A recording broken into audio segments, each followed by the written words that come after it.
अब जैसे प्रवेश करने लगे तो मंत्र की व्यवस्था, पांव ये आगे बढ़ावे तो मंत्र शक्ति से ऐसे झटका लगे कि दूर जाकर गिरे, फिर आगे बढ़े फिर झटका लगे दूर जाकर।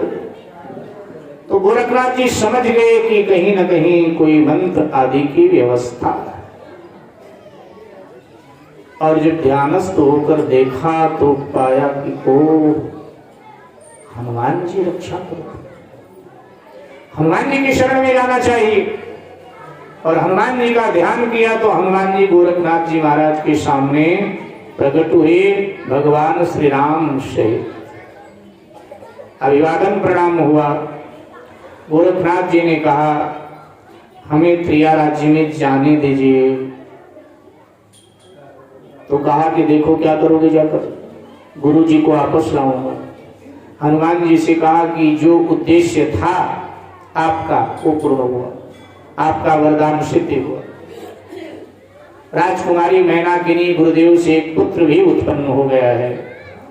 इसलिए अब गुरुदेव पुनः वैराग्य जगत में आकर के अध्यात्म का, धर्म का प्रचार प्रसार करें।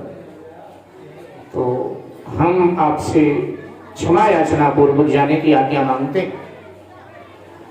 हनुमान जी ने भगवान की ओर देखा, भगवान ने देखा कि हाँ वरदान का समय पूरा हो। हनुमान जी ने कहा ठीक है भाई जाओ, आदेश कर दिया। और भगवान श्री राम से पूछा कि अब मेरे भक्त के प्रति मेरा कोई कर्तव्य है। भगवान श्री राम ने कहा कर्तव्य है कि राजकुमारी मैनाकिनी को सचेत कर। उधर राजकुमारी मैनाकिनी सो रही थी, स्वप्न में हनुमान जी ने दर्शन दिया और कहा कि देखो मिलन के बाद में वियोग है, ये सृष्टि का नियम। मिलन के बाद वियोग है तो मिलन का आनंद लिया है, अब वियोग का दुख भी तुम्हीं को सहना पड़ेगा। उसका शिष्य गोरखनाथ आ गया है, वो हर हाल में इन्हें ले करके जाएगा, ये मैं तुझे बताने आया था। हनुमान जी स्वप्न में आए थे, निद्रा भंग हुई, मैनाकिनी ने सब देखा, भयभीत हो गई। इधर मेरे भाई बहन गोरखनाथ जी विचार करने लगे कि चलो त्रिया राज्य में प्रवेश भी कर जाएं। आज्ञा तो हो गई हनुमान जी की, लेकिन राजमहल तक कैसे पहुंचे? इतने में आकाश से विमान उतरा, स्वर्ग की अप्सरा देवराज इंद्र के दरबार की कलिंगा। वो देवराज इंद्र के आदेश से राजकुमारी मैनाकिनी के यहाँ मनोरंजन के लिए आती थी, नर्तन गायन करने आती थी।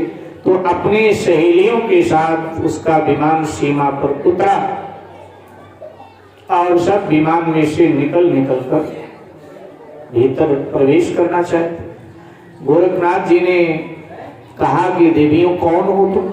परिचय दिया, हम स्वर्ग की अप्सरा हैं ऐसे ऐसे, और राजकुमारी मैनाकिनी के दरबार में उसके मनोरंजन के लिए देवराज इंद्र के आदेश से हम जाते हैं, तो मुझे भी ले चलो अपने साथ में। सब हंसने लगे। बाबा आपको लज्जा नहीं आती?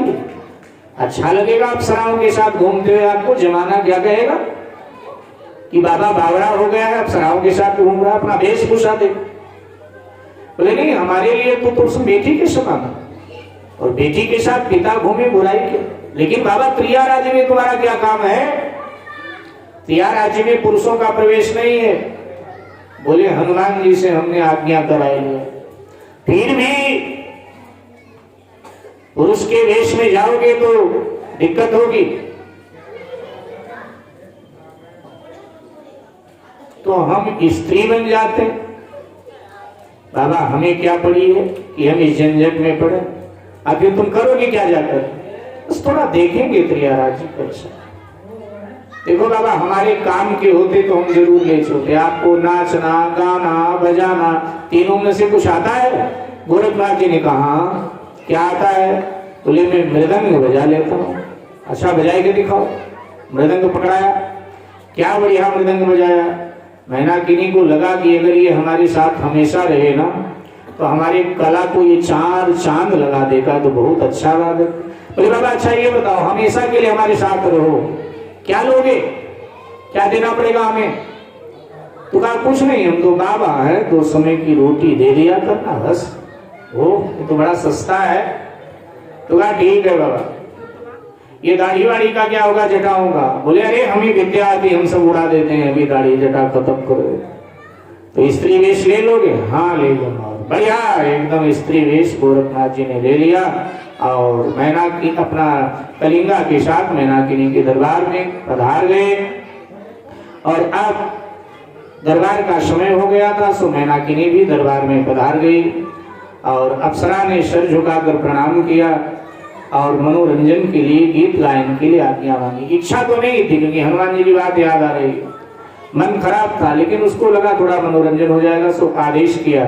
और आदेश किया, नाच रंग प्रारंभ हुआ। और जब नाच रंग प्रारंभ हुआ तो गोरखनाथ जी ही मृदंग बजा रहे थे, तो मृदंग से आवाज निकाल रहे हैं, जाग मछंदर गोरख आया, जागो रे जननी के जाया, जाग मछंदर गोरख आया, जागो रे जननी के जाया। तो जननी तुझे कभी फिर ना जनेगी, अब ना बनी तो फिर ना बनेगी, जननी तुझे फिर अब ना जनेगी, अब ना बनी तो फिर ना बनेगी, जागो रे जोगी के, जागो रे जोगी के जाया, जाग मछंदर गोरख आया, जागो रे जननी के जाया, जाग मछंदर गोरख आया। इस तरह से आवाज निकल रही है, स्पष्ट आवाज कान में गई, उसने बंद करवा दिया। उसने कहा कौन है? कलिंगा से। उसने कहा जी ये मेरा कलाकार है, ये नारी है। हाँ हाँ राजकुमारी जी नारी है, आज मैं पहली बार इसको लाई हूं, ये वहीं बजाती है मृदंग इंद्र के दरबार में, आज पहली बार। अच्छा चलो दूसरों से बजवाओ। बारी बारी औरों से बजवाया, तब वो आवाज ना आए, फिर बजवाया, वही आवाज। समझ गई कि छल हुआ मेरे साथ, इसकी अप्सरा भी मिल चुकी है इधर। तो उसने आदेश कर दिया, कैद कर लो इसे ऐ मेरी आलियों,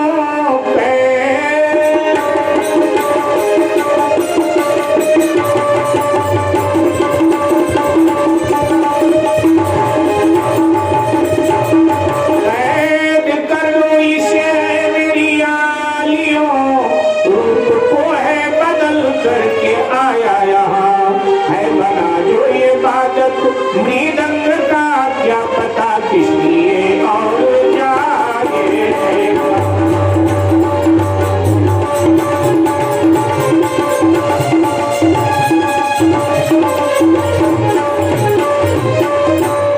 कैद कर लो इसे, ये मृदंग जो बजा रही है ये स्त्री नहीं है, पुरुष है, स्त्री वेश में। बंदी बना, बंदी बना, हथकड़ी बेड़ी हाथ पांव में डाल दो कारागार में इसको। अप्सरा गिड़गिड़ाने लगी, जी ये मेरी सहेली है, ये इतनी अच्छी कलाकार, आप इसे छोड़ दो। उसने कहा खबरदार, नारी होकर के तूने नारी के साथ धोखा किया, नारी की हृदय की पीड़ा नहीं समझ सकती, तू नारी होकर धिक्कार है तुझे, निकल जा मेरे दरबार से। अगर इंद्र के दरबार की अप्सरा न होती मैं तेरे टुकड़े टुकड़े कर देती, लेकिन जा दोबारा अपना मोहम्मद दिखाना मुझे। भयभीत अप्सरा ने सोचा जान बची तो लाखों पाए, लौट के बुद्धू घर को आए।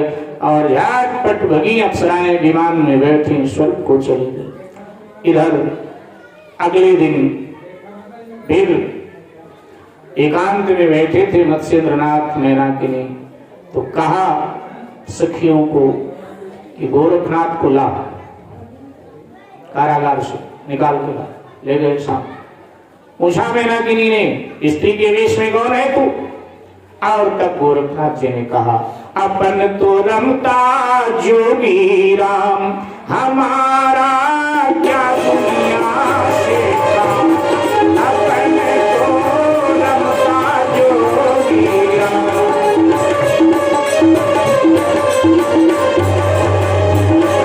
अपन तो रमता जोगी